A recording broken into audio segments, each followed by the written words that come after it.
What is up, everybody? I see Mike here to bring you a tutorial for Hearts of Iron 4. Today we're going to talk about construction and production, two very important topics for your success in the game. So let's go ahead and get right to it. So to get to the construction tab, you're going to click this crane button up here, or you can hit the letter T on your keyboard. Okay, so now that we have it up, let's go ahead and go through it step by step because it's a little bit overwhelming when you first click it. At the top here we have a simple ratio of 8 to 21, or basically it's 8 factories that we are currently using out of 21 that we currently own. Now this 8, we just started this game and we're already using 8, and that is because every time you start, doesn't matter who you're using, you use a certain percentage of your factories, they are allocated to producing consumer goods, and that's just so your country can operate. For us, it's 20% off the start, and that means we're using 8. 8, we're basically losing 8 factories, and we are using 0 for traded goods. So if I was to go to the trade menu and trade for oil, then that's going to use up some of my factories, and so that number appears here.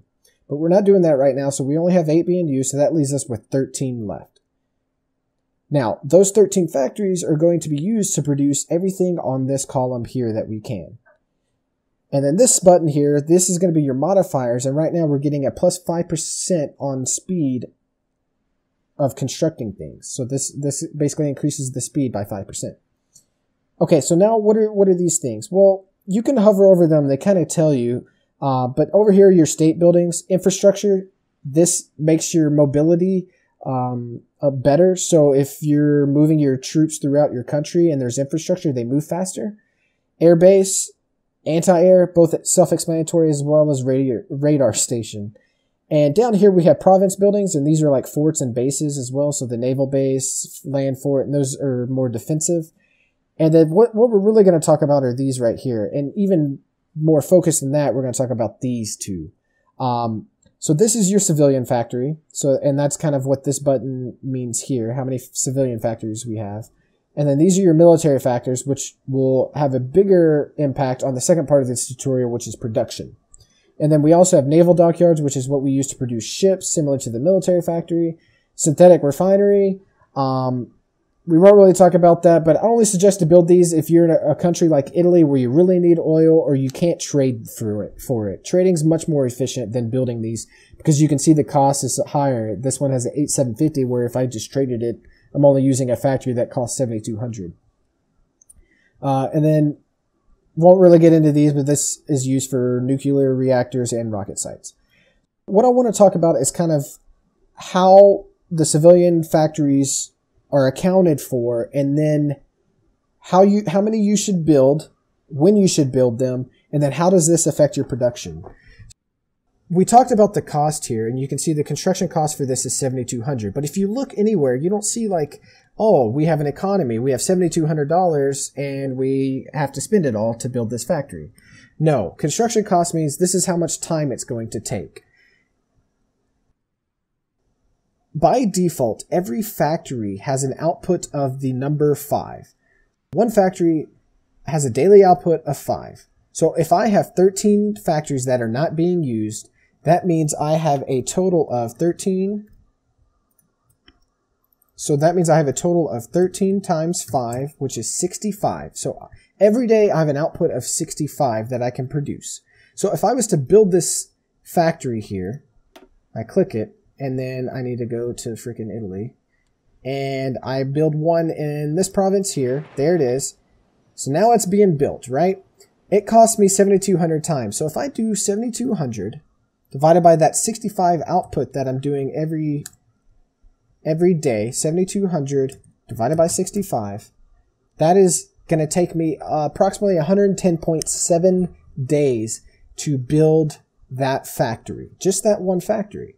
Now, I do have a 5% modifier. So if I take 5% of that, that is about 5 days. So that puts me at around 105, 106 days, 104 maybe. Let's see if I did it right. Yep. So if you look here, days until next building is 106. Now that you understand the math behind it, you really can see what the cost is of it, and that will kind of make sense on how long it's going to take. Of course, you could just click it and hover over it. But I just wanted to explain what that cost meant because it's very confusing when you look at like, oh man, what is this costing me? I don't see it anywhere. So I hope that cleared that up for you. Now, when should you build these? Well, early on, you want to get your economy straight. The more factories you have, the faster you build things. It's that simple. So when I usually start building a lot of factories. I wouldn't say spam them and use up all these slots, but I would say at least maybe between 5 and 10 more. You know, just depends, kind of play with it. But that really will get your economy going because you're going to start producing things faster.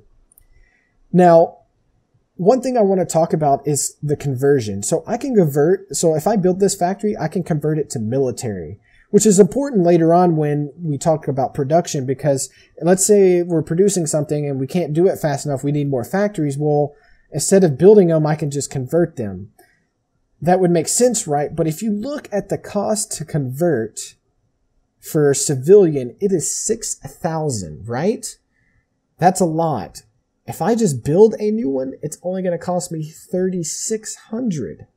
So it is a lot faster to build a new one. Now, once you max all these out, that is when this is important. But you shouldn't be converting factories until these are maxed out. So I hope that kind of was a good tip for you guys. Pretty simple. That is all there is to the construction screen. Now let's go ahead and talk about production. So you would click the wrench here to get to production or hit the letter Y on your keyboard. Again, when you click it, it's like, holy crap, bunch of stuff. But let's break it down and make it real simple for you. The top here are your resources. And these resources are used to produce everything you see down here and much more. Now, if you see, these are red, meaning we have a deficit of that number. So negative 12 oil. We are needing 12 oil to produce these items like the tank and this motorized vehicle, etc. And 3 rubber. And we have a surplus of these items here. Now, one thing I do want to give a notification on, even though I don't have enough oil for these, they are still going to be produced. It's not like I don't have any oil and I can't produce them. I'm still producing oil somewhere, but it's just not enough for the need that we have that we're requesting. So if you hover over here, it says production will continue at a reduced speed, even though we need more. Underneath that is the modifiers for your production. The two most important ones are this one and this one. So this one right here is your production efficiency cap. And what this means is that my production efficiency cannot go higher than 50%. So right now they're already at 50%, which means right now I can't go 51, I can't go 60, I can't go 100% efficiency because I have a cap. This cap is increased through research. So keep that in mind when you go through your research tree. If you're sitting at a cap on your efficiency and you want to move up further, you're going to have to research the stuff. And then this is production efficiency retention. And basically what this means is every time I change like the equipment or I upgrade it to something different, I'm changing the way that factory operates and what it needs to produce. So I'm going to get a decrease in my efficiency because they're changing their systems and they got to get acclimated basically. And usually those effects are pretty dramatic. But as this modifier increases, those effects aren't as dramatic as you progress. So when you have the option to get this amplified, I definitely suggest doing it because you're going to be changing these a lot, upgrading them as you go through your research and stuff. And so if they're at a higher efficiency, you can produce them faster and meet your need quicker. Okay, so now that that's covered, let's talk about the difference between military and naval. Just like our construction factories, we have a number that is being used for both the military factories and the naval dockyards. And keep in mind that both of these are operating separately. So that is why they have a split here and they have different numbers because they are totally separate. So we'll just use the military factories as an example. So right now it says I am currently using 9 and I have 19 total. That number 19 is increased through the construction tab by building a military factory. So same thing, you click it, and you click on the factory, and so we would now build a military factory in this province. That would bring that to 20. Now, if I want to increase the number that I'm using. So right now I have 9 out of 19, which means I'm not using all my factories. I have 10 factories that are completely not being used. Where should I use them at? Because you definitely want to use them. There's no point in just letting them sit there and rot. Well, if you look down here, you can see that infantry equipment is needing 2,700 right now, and we're only producing 2,100 a day. So there is a need here that we need to increase so we can get that done quicker. These, on the other hand, have already been filled. Everybody has enough support equipment throughout our country, so now we're just stockpiling them into storage, which means however many factories are working on it are currently meeting that need. So we're not meeting this need, so I would increase this to the max number of factories I have. So now I went from 20 to 70 per day I'm producing, which will help meet this need faster. And this number is now 19 out of 19, which means we're at max production. Bumped a little bit, so went down. So as you can see, we made this change. You would think adding more factories would make us more efficiency, but because we got to take the time to get them set up and stuff, and it's changing our logistics, we are going to 49.2. It was only like a 0.8% difference, but it still affects it. And if this was like a negative number, it would go even worse. But if this was a positive number, it would be less than 0.8. It'd be like 0.5 or something.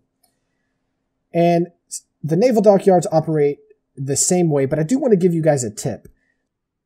With the military factories, you're going to kind of spread out your factories because you're going to be producing all these all at one time. But if I scroll down here to my ships, look how long this is going to take. 18 years?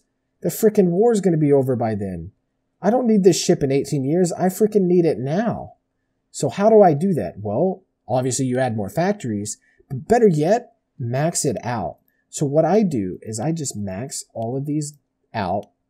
And as you can see, they're gray, which means there's no factory there to be used, but it's just saying if I build another factory, it's going to fill it in. And it'll start at the top because they're ordered by factories or by priority. So once I build a new naval dockyard, again through the construction screen, so this is going to go 11 out of 12, and then it'll automatically put it here because this is the highest priority ship, and it is allocating for one extra factory.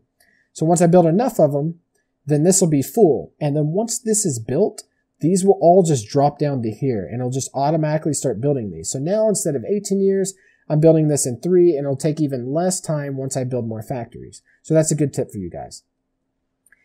Now these buttons are how you add more production lines. And so as you research more things to produce, this is how you would add them to the line, and you can move them up in priority. So if I wanted to build artillery, I could do that by clicking.